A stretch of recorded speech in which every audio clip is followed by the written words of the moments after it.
Yo, hey guys, it's Beast, back with some more beastly content, and in this video we're covering the best point of interest in Deviated Secure to farm daily for maximum resources, binding stones, and more. But before we dive into the point of interest, I want to quickly cover some critical deviation farms that will skyrocket your farming speed. First, let's cover the 5 main crafting deviations. Firstly, the atomic snail. For early game, farm this on the road just outside of extraction point 73. For later game, a ton of them also spawn at the Snow Sprite arena. Atomic snail is great. It brings back the materials to craft Arrow Leap, a whim that gives you a dash ability that consumes stamina. Up next is going to be the Disco Ball. Farm this guy easily just by heading to the Blackfell Oil Zone. He makes Utter Delight, a whim that increases the duration of all other active whims. More bang for your buck. On to the next one, we have Frog the Leaper. This guy is super common. You can even find this guy right outside of extraction point 73 while you're farming for your atomic snail. Another one you also want to have is a Pup Buddy. You can find this one at White Cliff. It is the deviation that allows you to craft the whim Featherweight. This will give you even more carry weight. I also forgot to mention, Frog the Leaper is for spring legs, which allows you to jump just a little bit higher. Can help out in point of interest. Alrighty, so that's the whim team, but I have one more critical craftable to cover. The Space Turner. You can farm this at the Mirage and Forsaken Monoliths. This deviation unlocks Space Twisters, which lets you teleport anyone on your team to your location. While it's not for point of interest farming itself, it is a must-have crafting deviation for your territory. Finally, before we get to the point of interest, let's talk about Rebecca.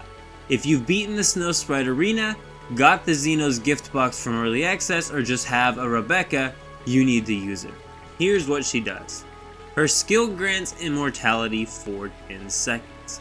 If you pair her up with an atomic snail and an eel, you have an immortal point of interest farming team. Rebecca is also the easiest way to handle your first Snow Sprite Arena clear. For those who can craft her, make some Rebeccas and post them on the world market.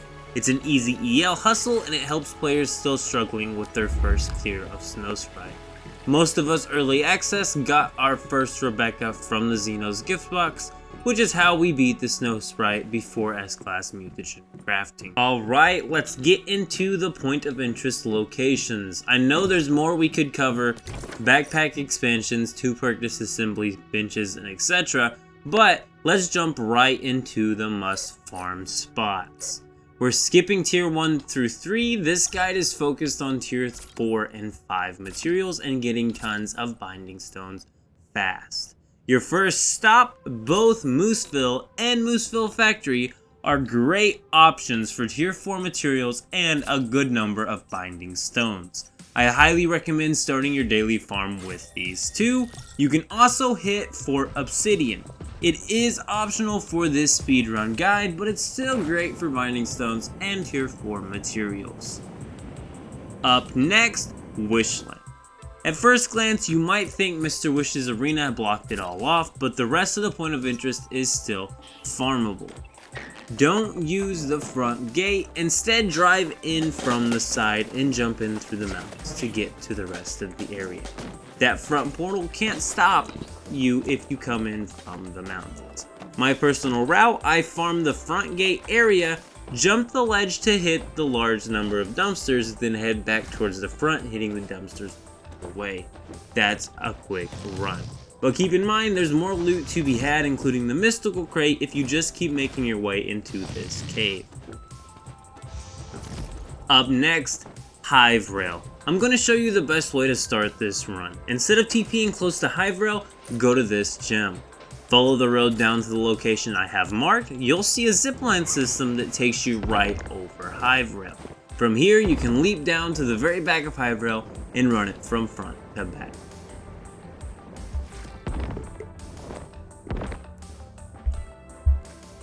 You can honestly stop there. That run should net you 100 plus binding stones easily. But if you're running the Rebecca team or another strong setup, here are a few more high level spots. Fisker Harbor, another great option for tier 5 materials, but be warned, the zap chems here will blow you away if you don't have a good team. The other point of interest scattered across the Way of Winter area are also other in-game point of interest zones, and also monoliths are another great location to farm for things like activators and dioxidant.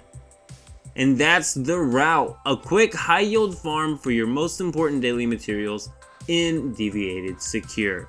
If this video helped you out, be sure to leave some support down below, hit that like button, and let me know in the comments what your favorite farm is. As always, keep it beast mode.